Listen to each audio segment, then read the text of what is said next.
All right, what's going on, everybody? We are going live here on YouTube and on Twitter. There is 2:59 left in the Celtics preseason opener against the Memphis Grizzlies, up 110-97. We're going to give you all of our instant reactions and overreactions to the Celtics playing basketball once again. Plus, of course, another interesting team, interesting player, and a mediocre life update. All that and more coming up next here on Green with Envy. You guys know the deal. Let's lock in.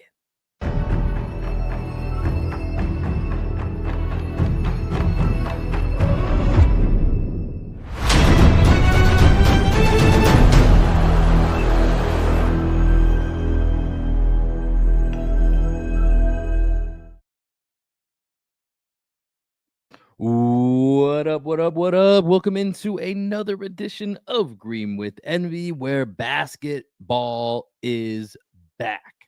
We're back, baby. Celtics taking on the Memphis Grizzlies in their preseason opener. We're live and recording right now with 2:30 left in the fourth. Celtics up 112-97. So if you're joining us in the chat, we're watching the end of this one live with you guys. So make sure you guys get your comments in there. If you're not live, make sure you guys are following us on YouTube, on Twitter. Make sure you're subscribed so you know when we do go live, as we will try to do that throughout the season, specifically on Wednesdays or Sundays when the Celtics have games. We'll definitely be following those. As always, this is your boy Will Weir checking in. How you doing? How you living? Joining me, as he does each and every time, my best friend, co-host, and the coach of our podcast, one and only, Greg Manakis. Greg, we have actual basketball to talk about again. Feels good. Dude, it feels so good. There's so much to discuss in a preseason game, man. It's been so exciting watching Ugo do his thing, watching Scal and Drew try and figure out how to pronounce that name. So many other things that were going on in this one, man. I'm excited to talk to you about it. We have 2:14 left in this game. Mari Williams just shot a free throw, and now we are wrapping up this one with Celtics. Looks like they're going to win first preseason game in the post-championship era. Yeah, so let's get right to it. So Celtics tonight, no Simons, no Pritchard, no Kata. So three of the guys that we've talked about all season that are likely going to be part of the basically cemented top 6 or 7 that we feel for this team. So none of them tonight. So Greg, I just want to start here. What's the number when you think about this game right now, which is just about to wrap up? What's the first thing that jumps to your mind from watching this new version of this team? What jumped out to you? Ugo was super impressive in Tell this me. one, man. Love it. He had 3 blocks. One of those blocks was a really impressive chase down block on a fast break. 1 steal. I feel like he's already done more in one game than Jordan Walsh has done in 2 years, right? Like I that was have way more hope in Ugo Gonzalez than I do Jordan Walsh already. You're 100% right about that. absolutely. And it's not that Jordan Walsh played poorly tonight or anything like that. It's Hugo just popped off the screen, man. And Derek White, who we'll get to here in a little bit, he was the main point guard in this one. As you said, Pritchard and Simons didn't play, and Jalen didn't really do much in terms of playmaking for others in this one. So it was mostly Derek White. And when Derek White went to the bench, it was like, oh, who's going to play point guard? And Joe went right to Hugo, right? And Hugo played point guard for a majority of the third quarter. And I thought he did a really good job. He didn't have any like careless turnovers or rookie mistake turnovers, aside from one, I think, pick and pop situation that got deflected.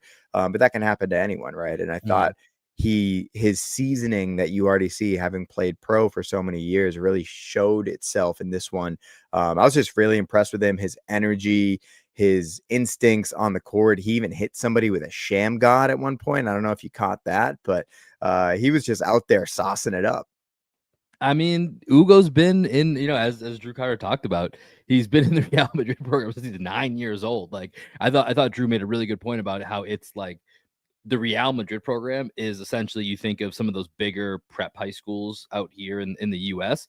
It's that, but like Real Madrid with Cristiano Ronaldo and like all of these other soccer players that have come through, other basketball players. Also thought it was fascinating that only him and Santi Aldama are the only players from Spain in the NBA right now. It's pretty fascinating. But Ugo had a great night, man. I really think looking at him, this is something I'll talk about more as how I viewed this team on this particular night.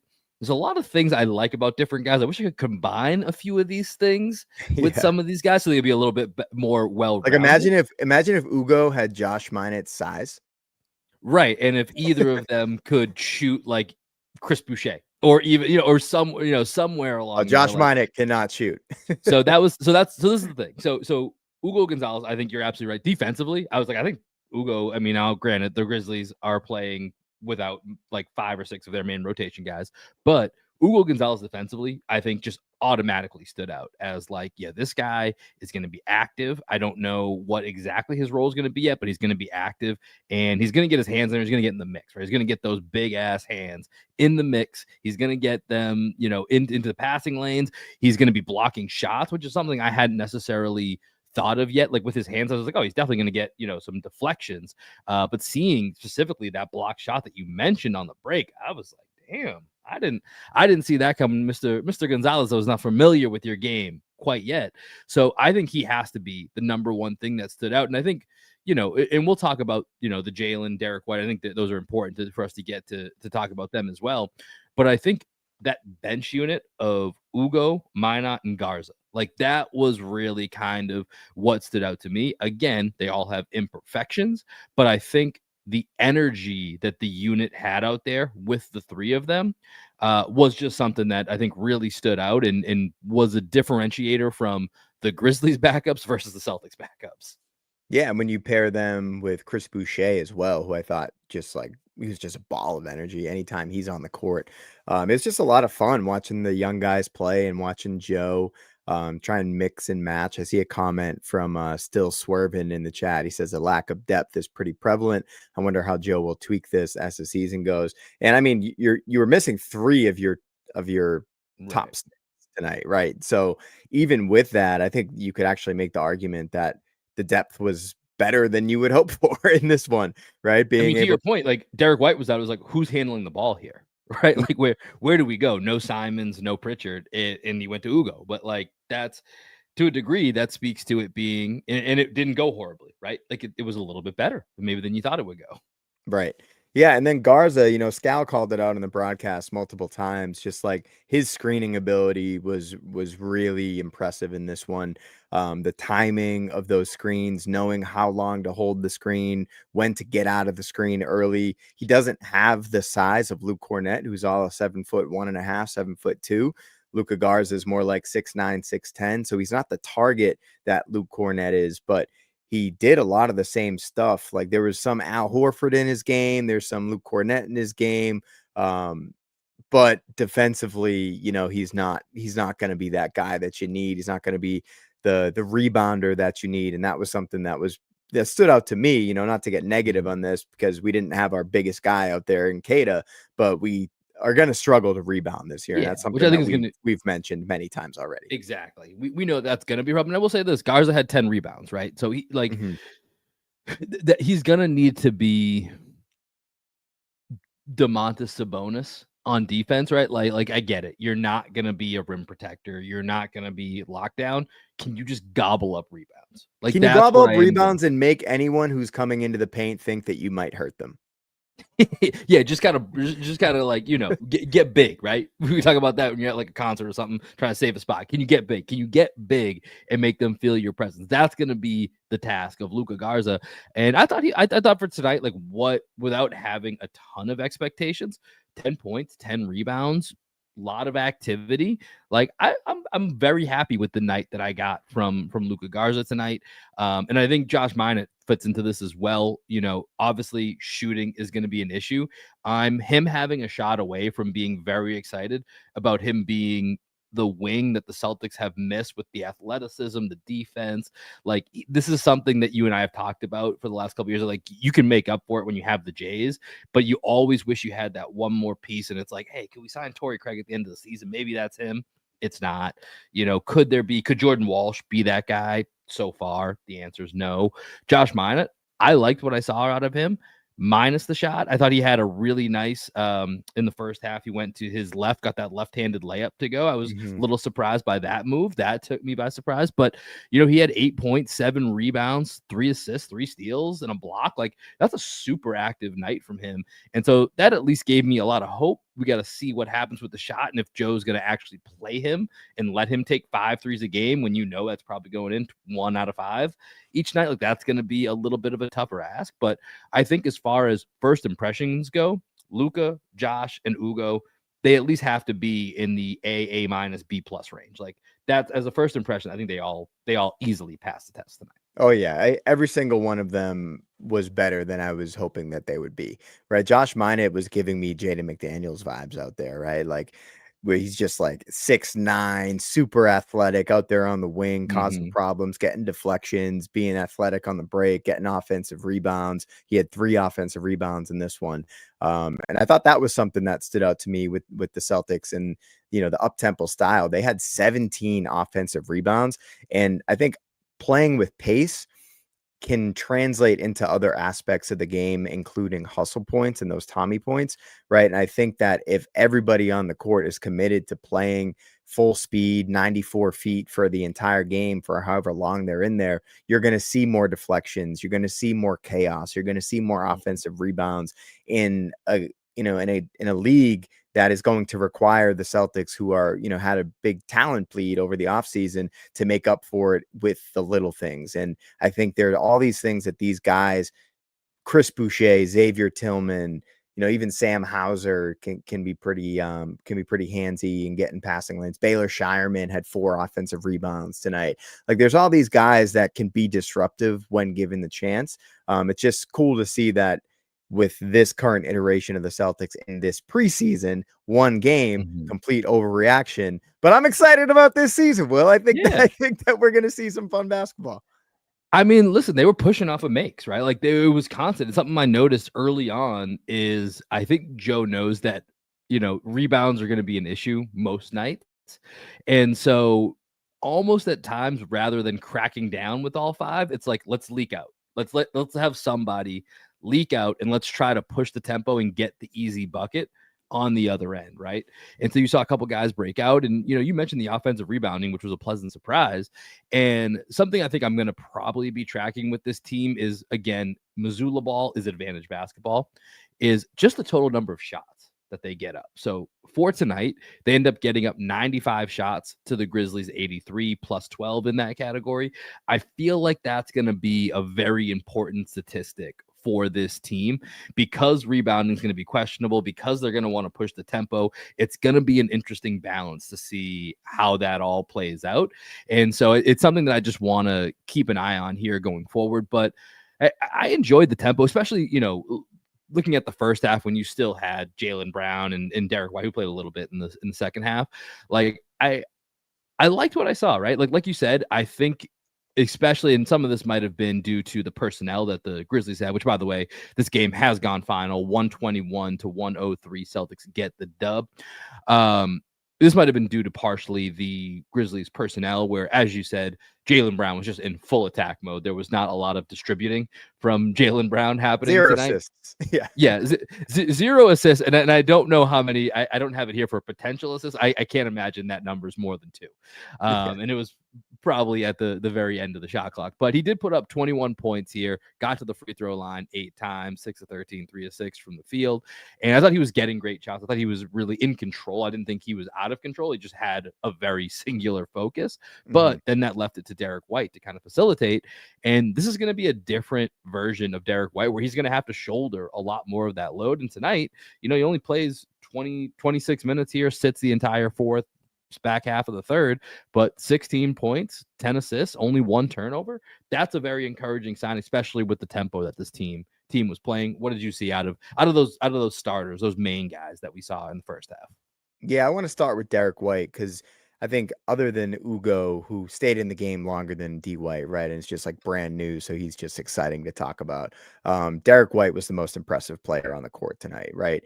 And we've talked a lot about Peyton Pritchard getting his opportunity to finally be a starting point guard in the league. We talked about Jaylen Brown finally getting the opportunity to run more pick and roll and be the primary playmaker on the team, forgetting that Derek White also has never had this opportunity, right? Like there's so many times that over the last few years, we've been like, can we just put the ball in Derek White's hands? Like, why are we messing around with anything other than Derek White? Because he's so heady, he's so smart, and he's so careful with the ball in a way that is efficient and leads to just good basketball. And, to your point about how many shots can they get up, it's also, what is their assist to turnover ratio? How is that number going to come down when you put the ball in the hands of someone like Derek White, who is a very low turnover player, right? And it's just something that until I saw it tonight, I didn't really think about it as much as I probably should have over the offseason. Like, if Derek White is the primary playmaker for this team, the starting point guard for this team, what does that look like for this offense? How does that affect the shot quality that they get? And how does that affect someone like Jaylen Brown, who is now getting put in a position where he's set up by a real point guard versus being set up from a point forward like Jason Tatum, who doesn't quite know where to get people the ball in their spots, where Derek White is going to find Jaylen Brown in his spots. Kind of like when Jaylen and Marcus really developed that chemistry, where Marcus is able to find Jaylen, on the break when they did that little 2-man action baseline backdoor cut, like all those little things that I think Jaylen could really benefit off of. And, who knows, because Pritchard and Simons both didn't play. But if Derek White ends up being the starting point guard and the Celtics lean a little bit bigger in their starting lineup like they did tonight, it's not something I would hate.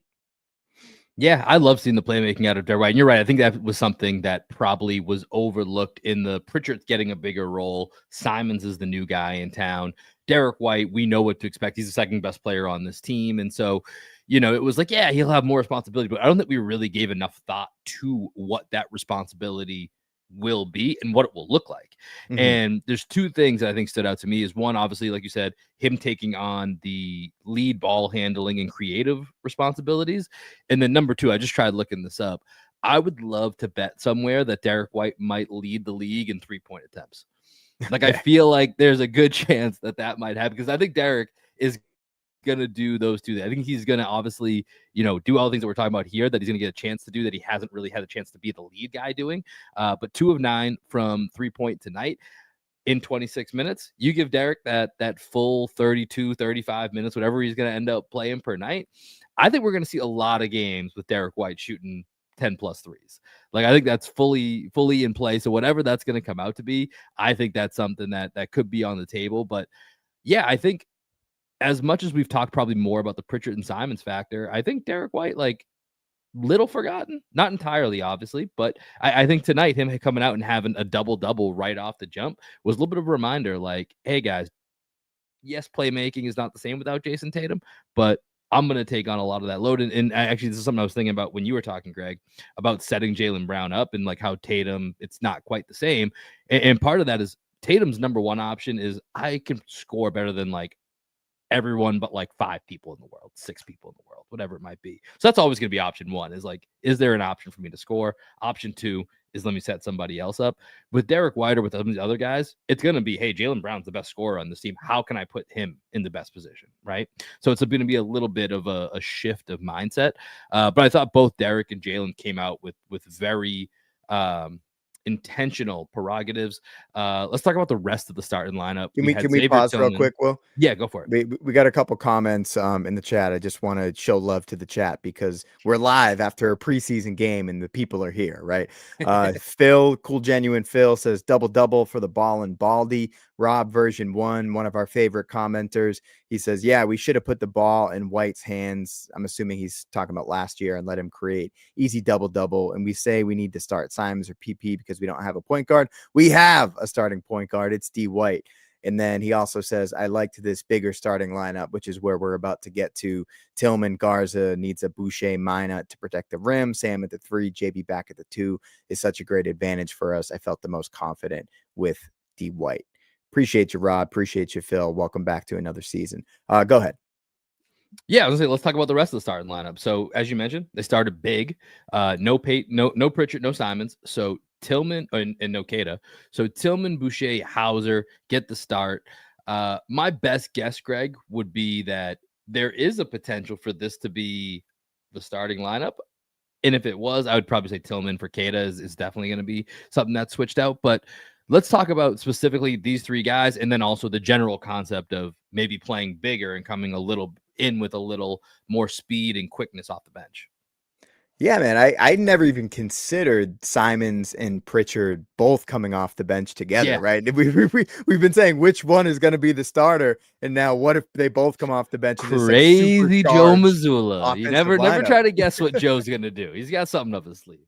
But it makes a lot of sense when you think about it, because without Jason Tatum playing the 4, it's a lot to ask Jalen to size up and become the 4, but it's a little bit easier to ask him to go down and play the 2, right? Because if Jalen at the 2, Jason at the 3 is a lineup that we always kind of wanted to see a little bit more of, but to your point, it's like we never really had that extra guy that we could throw out there with them, right? Where we tried the O'Shea Brissett's and we tried the Torrey Craig last year, right? Mhm. It just like didn't really materialize. But if we can have Jalen play the 2, which was his position coming out of college, he's obviously gotten a lot bigger and stronger over the years. That's probably where this version without Jason Tatum of the Celtics needs to be, because we're going to be able to handle some of the bigger teams around the league with a little bit more size. And when you just think about Pritchard, if Pritchard's not starting with the ball in his hands as the point guard, if that's going to be Derek White, Sam Hauser can do a lot of what Peyton Pritchard can do off the ball, right? So you might as well lean big there and have Pritchard come in and be the ball handler with the second unit. And then it's just a question of who's going to be the 5, right? Because if Boucher, let's pencil in Boucher at the 4, just because he was fun tonight, and he's 6'9", 6'10". He can cause a lot of problems. He can run the floor. I think he'd fit really well with that lineup. Is it going to be Tillman, where you get a little bit more of the like steady Daniel Tice type minutes, or is it going to be Keita, where you get the boom or bust Rob Williams type minutes, right? And Keita didn't play tonight, I guess because they wanted to give some other guys a look. Yeah, it didn't seem like there was any injury concerns or anything. It just seemed like, hey, we're gonna rotate this a little bit, and I'm sure between whether it's Jalen, Derek, Tillman, Boucher, Hauser, the starting 5, I'm sure at least 2 or 3 of them probably not going to play on Friday night in Toronto, and they'll kind of rotate that through. Yeah.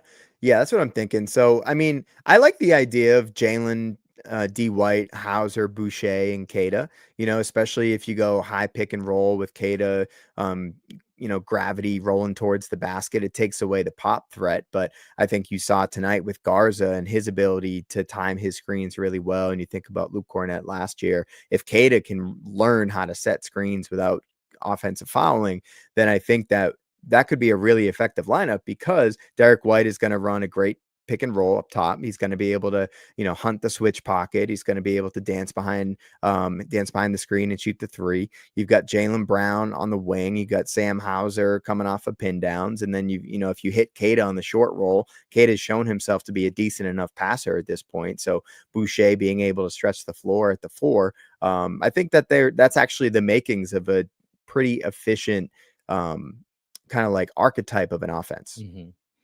Yeah, I mean, I think the Celtics are going to have, or at least Missoula's going to have a few, we'll call it toys, a few toys to play around with. I don't know how good they're going to be, but I think there's going to be some different options there. I'll say for Xavier Tillman, man, didn't see that one-handed slam coming. Off the pass from Josh Minott. There was part of me that was like, did he actually even did he get up enough to get to the rim? And then it's like, all right, went in. But yeah, that was a hell of a play there from Minott to Tillman there. So, I mean, this was a night where we're just celebrating being back, right? Like the Grizzlies again without KCP, Jaren Jackson Jr., Zach Edey, bunch of other guys, Brandon Clark.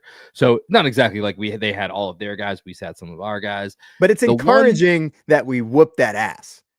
That is true. And it was a first half where I forget how many they had at half. It was like 65-ish, somewhere in that range. Could have easily been 85-ish, right? Like that was in the number that didn't even get to the heights of what it could have been. And of course, Jaylen Brown didn't play at all in the second half. A lot of the starters didn't play much in that second half. A guy who, interestingly enough, barely played in this game, that I know our guy Rob Version 1 has been talking about in the chat here, Jordan Walsh, man. Not an encouraging night if you're a part of the Jordan Walsh fan club. He plays just under 8 minutes. Well, again, you mentioned it. I feel bad. He wasn't bad, just not memorable. Like there's not much that you can really look at as like that stood out. Whereas we came on this podcast and immediately in 18 minutes, we were like, let me tell you 4 things I loved about Hugo Gonzalez's game tonight. Yeah. And we've never done that with Jordan Walsh. Yeah. And there was a couple moments where I thought that he, he rebounded the ball decent. He had three rebounds in 8 minutes. So that's a pretty good number there. I thought he used his size effectively.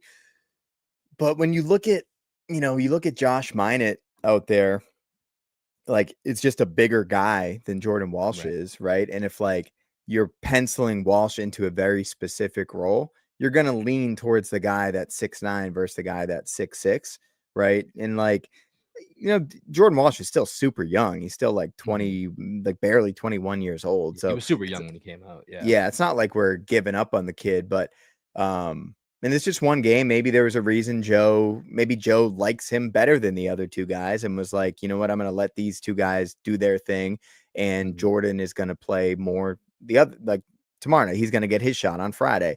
So we're not really sure.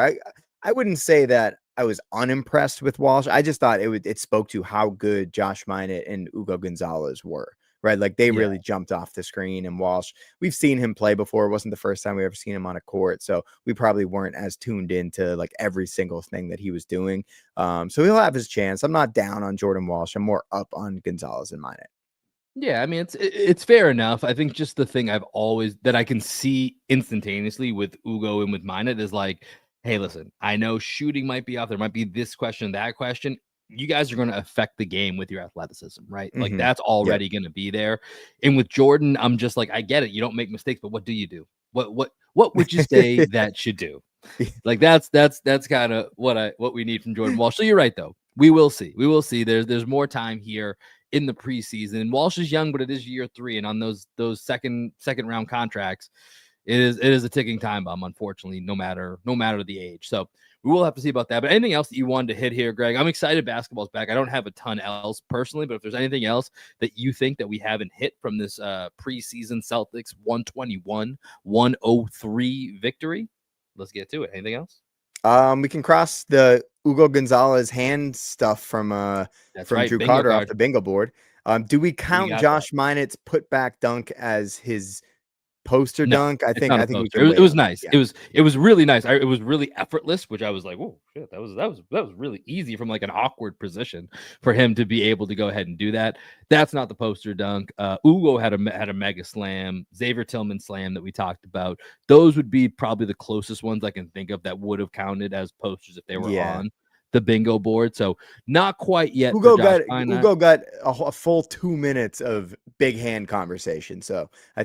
think we hit that on the bingo board. Oh yeah, got to work in legend Taco Fall is the only person with bigger hand size than Ugo Gonzalez. So that will definitely be off of the bingo board. So we'll have that updated and have that circulating No across social Kawhi media. Leonard joke though, so we missed on that one.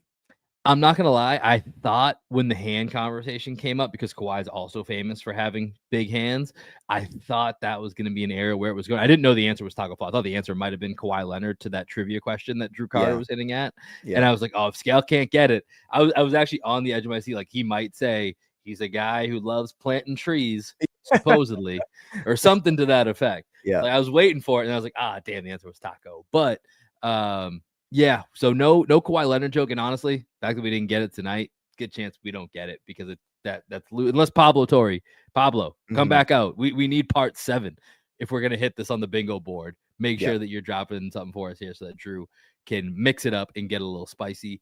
Celtics back at it on Friday night. This time against the Raptors, and then Sunday against the Cavs. So we won't have anything after the Friday game, but Sunday, likely probably before. It is a preseason game. So likely we'll be covering the Celtics on Sunday before their game against the Cavaliers. And we'll talk about what happens on Friday night. We'll see what those lineups look like. But Greg, let's go to our interesting team, interesting player segment as we continue to preview the rest of the NBA during the preseason here. I got a team in mind. And actually, I'm going to go first because mine actually leads in directly to it is the Toronto Raptors. That's the team that I Okay. wanted Cool. to go to here. And RJ Barrett is going to be the player that I think is the most interesting. And maybe he's certainly not the best player on that team, but RJ Barrett is a guy that I like as a player. I think we have to come to the realization we need to take away the number 3 pick, the expectations after Duke, and maybe he's going to be an all-star and all that. Like we need to wash that away. I think RJ Barrett is a really good player. I think Toronto as a team, we talked about this with S earlier in the offseason, like they're kind of similar to the Celtics. They have like 6 or 7 guys I think are real NBA guys. I think their guys make a little less sense together than ours do, which is our advantage if you're comparing the two. But I think RJ Barrett is a guy that's in an Aaron Gordon position circa 3-4 years ago when he was on the Magic.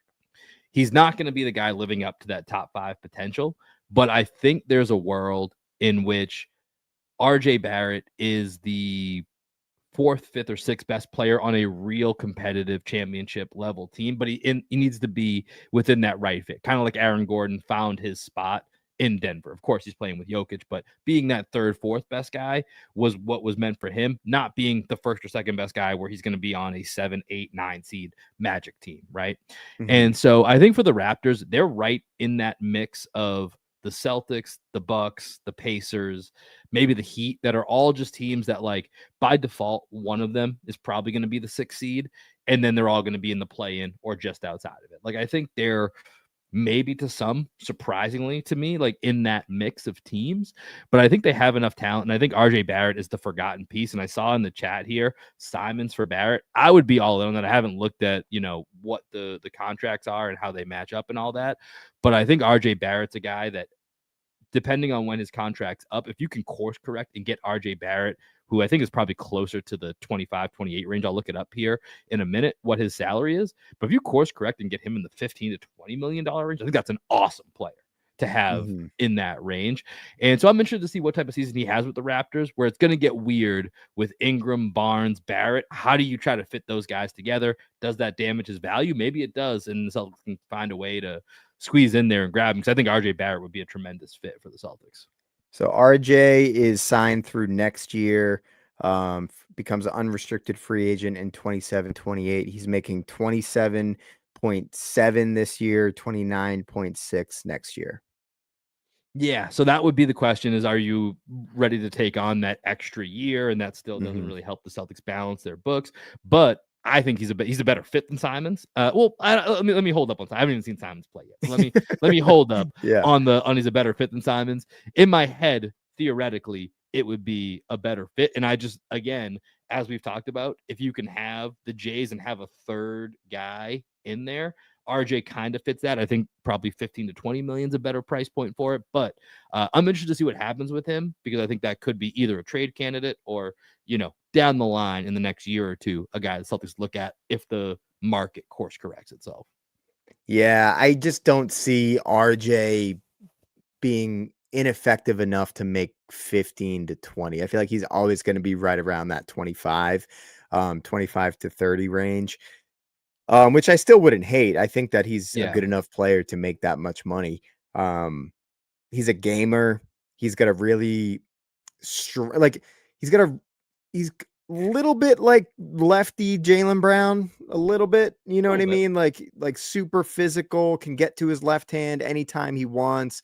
A little streaky from downtown. He's got a little bit of a playmaking gene, not the defender that Jalen is, but I think that he can strap up when he wants to.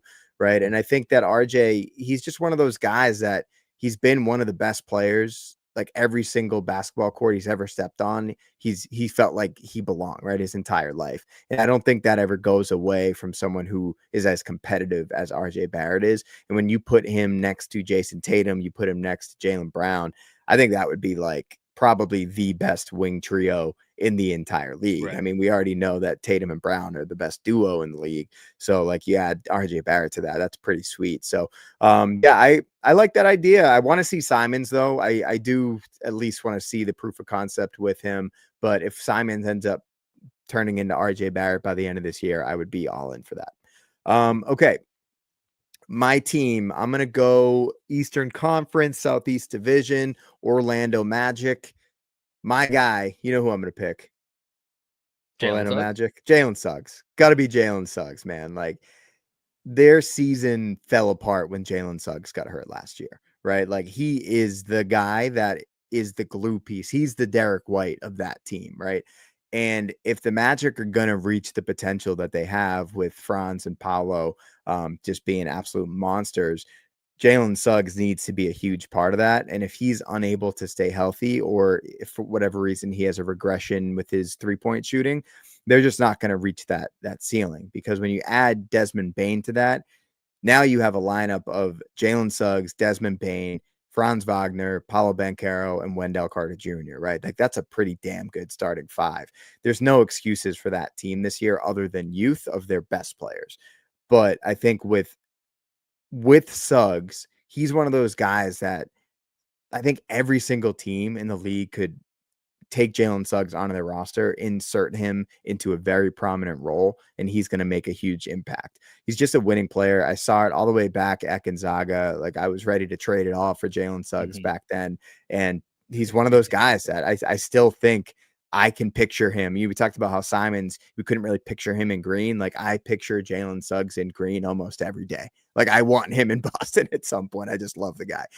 So he's one of my most interesting players because if he makes a leap, I think that the Magic could really be a contender this year in the East. Yeah, the Magic right now are probably the hypothetically third best team in the East, but there's a lot of ifs that come along with that, right?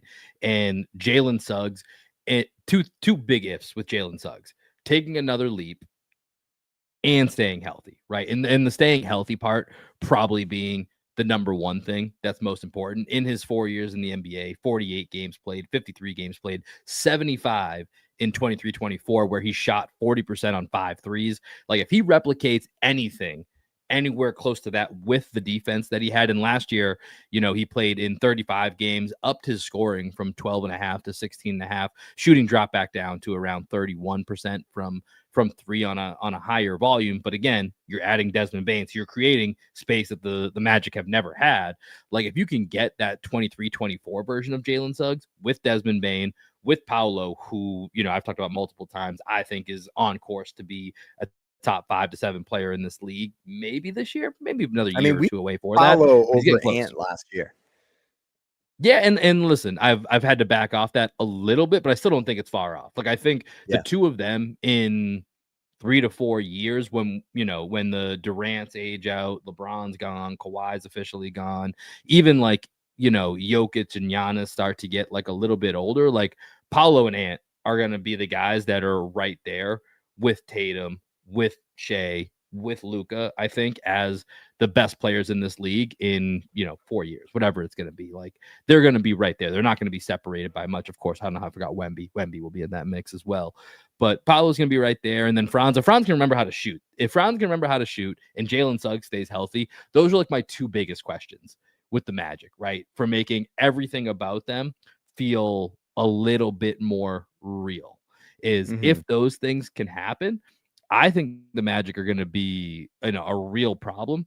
And by the way, I think the reason that you can kind of picture Jalen Suggs as a Celtic, one, you just want it to happen really bad, that you were throwing wild assets in there for him to, on draft night. But a lot of the ways that he gets described are just kind of similar to Marcus Smart, right? Like that's like a lot of the winning intangibles. Can he stay healthy? Will he be able to stay on the court and shoot? Marcus Smart, shoot the ball? Alex Caruso. Those are your type of guys. Caruso's been someone you're always talking about trying to find a way to bring in. So I think that's partly why you can envision Jalen Suggs in the Celtic uniform. But I like that pick because I think the Magic are going to be a team that I definitely early on am planning to watch several of their games, because I am really interested to see how much Bane actually changes their team, because there's, Bane has been really good, but he's also just been kind of in the background, right? Like right now, it's like pretty important that he is just as impactful as he's been described as being. And I think he will be. Like I like Desmond Bane's game. He's good. And I think because you have Paolo and Franz, who are still the top two on that team, like it should be a good fit. But that's definitely a team that I'm going to tune into a lot early on to see how it looks. So I like that pick. Two very interesting teams. We'll see the Raptors on Friday night, and I think we play the Raptors for the preseason finale next week as well, too. So we'll get a couple looks at the Raptors before we head to the regular season.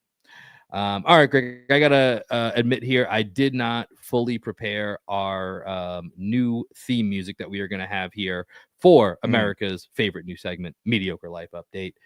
That will be coming soon. Life was life and didn't have a chance to get to it. Mediocre life update jingle just didn't quite crack the list of things that I had to get done before this game tonight and before this podcast. But I pledge next time we do this, there will Did be you a bring very did you mediocre bring a jingle. mediocre life update though? I do have a mediocre life update. I do have that. I went first with the last one, so I'll let you go first here. Okay. Let's see. I got a couple I could go to. Mostly, so last week, if you missed mediocre life update, it was mostly food related. We talked about mayonnaise, we talked about watermelon, and what was the last one we talked about? Tomatoes. Tomatoes. This week, I was kind of looking for some deals on some shit, man. You know how like sometimes you want to just save some money, even when it's not your money to save. So at our company, we ran a sales First of all, competition. now that you added that, no, when it's not my money, if it's my company's money, I don't give a fuck. I will spend that shit. If it's my money, yes, I will try to save. If it's if it's a company's money, do not care whatsoever. That's fair. That's fair. Remind me never to hire you. So I think I think with my company, right? So we ran a sales competition, and the theme was how there was a gap in our pipeline and we needed to close the gap, right? So the prize for people that were like generating pipeline was Gap hoodies, like from the Gap, right? And my idea, my brainchild, and 2 days ago, or maybe it was yesterday, I was in charge of placing the orders for all the people that won the competition. Ended up being 14 people, right? We were expecting it to be like 5 people, so we hadn't really budgeted for 14. So I was like, okay, we kind of got to save some money here. And I just looked on the Gap website, 50% off sale. And I was just like, let's fucking go, 50% off sale. So, I take all the orders. There were a lot of people that didn't recognize how difficult it was to like get 14 orders at once. And they were just like pissing me off. Like so many people were just taking way too long to get me their orders. And I was like, God damn it. Like, why did I take this on? But I went home that night and I decided, let me take advantage of this 50% off sale. So at like 9 p.m., the sale was still going on. Hopped on the Gap website, grabbed 3 articles of clothing, all 50% off. And I felt really good about myself for saving a little bit of money. Danielle likes to talk about girl math, and I feel like that's big time girl math move. Oh, 100%. Like something that you just had no intention of buying, but then you learned about this sale that was happening through something else that you were doing. You're like, hold on, why don't I use this to my advantage? But yes, I think that's a great move. I think that's something that we all do, where if someone shows you something and you're like, I wasn't gonna do anything, but and this is the power of like almost like guerrilla marketing. This is why you should offer a sale if you're a business, right? Maybe you just said this is if the sale was still going on. Someone right now is like, let me go check the Gap website. Maybe they're going to go buy something, even if it's not on sale. They're like, I wasn't going to go to the Gap website, but now Greg talked about it. So let me go see what's on sale there. So no, I was going to say, so the one last thing with what I purchased, also a coworker of mine today said, you getting skinny? And I said, I don't know. Interesting. And didn't really think about it. But then I thought, you know what? About 3 months ago, I purchased a whole new set of pants where I had to move up to a 34 waist from a 33 waist. And I feel like the 34s are too big on me now. So the pants that I ordered last night from the Gap, size 33 waist, gonna throw them on and see if they feel good. Shout out to you, man. I mean, you've been hitting those 4 a.m. wake up calls for a reason, right? Hitting my Pilates, hitting my calisthenics. Yeah, man. Trying to get back in shape for our men's league. Yeah, I'll get there one day. Not there yet, but there's goals. There's goals and things to aspire to. All right, let me give you my quick mediocre life update here. So, Greg, you've had my wife cooking. It's very, very good, right? Like she's a great chef. Throws down. Me, on the other hand, not so much. Not so much. So typically in our household, there's right. There's, of course, within context, it's improved, but going from a George Foreman grill to like actually being able to like to be of use in any capacity in the kitchen, like that's where we were starting from. Is it zero use to some use is basically where we're at. But just the way it kind of worked out, like wasn't like necessarily intentional, but and I didn't mean for this to be kind of food, but it's kind of a domestic thing as well too, as far as a life update. Typically there's a pretty hefty delta of who cooks dinner, and mostly it's because it's just going to taste better when the wife does It's just, Yeah. so why are we gonna suffer for I mean, less we don't call you Will the consideration? misogynist for nothing, Get in the kitchen, baby. But I digress. The last 3 nights, your boy's been in charge of dinner. And Nice. hey, everyone's still kicking. Everyone's still doing well here. We did some steak tips with Brussels sprouts one night. We did some grilled chicken salad the next night. And tonight was more just kind of, we ran out of time with some stuff that we had going on. So it was just burgers on the grill. So it's not like I did anything crazy, but Mhm.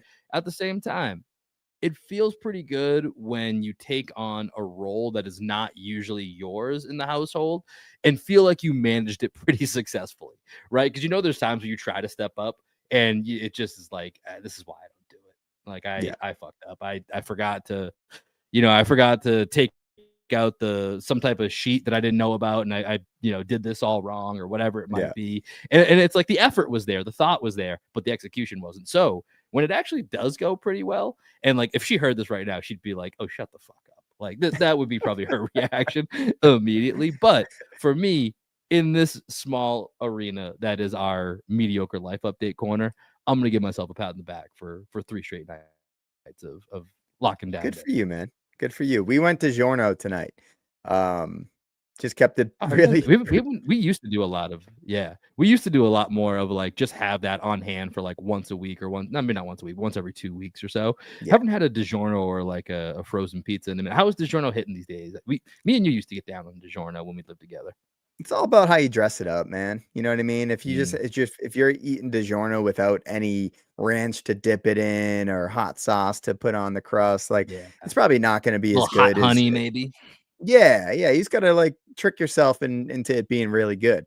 And my guy my guy Hazard, he's been hitting the farmers markets with his salsa, and one of the things that he's been selling, that he just unleashed was grandpa's dip, which is just like a family Hmm. recipe that his grandpa made to just for, like, a dip, and it's like a garlicky, kinda, blue cheesy dip, and I use that, Okay. with the pizza. I was dipping the DiGiorno into the grandpa's dip. Shout out to Hazard Salsa. Make sure you follow Hazard Salsa on Instagram.